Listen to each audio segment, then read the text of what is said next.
প্রথম দল হিসেবে বিপিএল এর অনুশীলন শুরু করেছে রাজশাহী ওয়ারিয়র্স। মিরপুরে শেরেবাংলা স্টেডিয়ামে শনিবার নিজেদের প্রথম প্রস্তুতি নেয় রাজশাহী। প্রধান কোচ হান্নান সরকারের তত্ত্বাবধানে অনুশীলন করেছে দলটি। তবে প্রস্তুতি নিলেও অধিনায়কত্ব কে করবেন তা এখনও নির্ধারণ করেনি রাজশাহী। মিরপুরের একাডেমি মাঠে এদিন অনুশীলনে ঘাম ঝরিয়েছেন মুশফিকুর রহিম, নাজমুল হোসেন শান্ত, তানজিদ হাসান তামিম সহ দলের মূল ক্রিকেটাররা।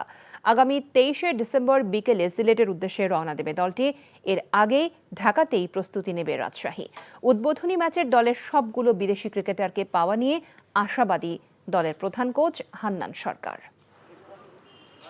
পাকিস্তান এবং শ্রীলঙ্কার যে সিরিজটা, সেটার কারণে কিছু প্লেয়ারকে হয়তো আসা যাওয়া করতে হতে পারে, যেটা আপনারা জানেন যে এনওসি যখন দেওয়া হয়েছে তখন কিন্তু ফুল সিজনই দিয়েছে। আমরা ফর এক্সাম্পল আমরা জানি যে পাকিস্তান টিমে নওয়াজ এবং ফারহান রেগুলার টি-20 প্লেয়ার, কিন্তু এখনও কিন্তু টিম সিলেকশন হয়নি। সো তাদেরকে আমাদের ফুল এনওসি দেওয়া হয়েছে একদম বিপিএল ফাইনাল ডে পর্যন্ত।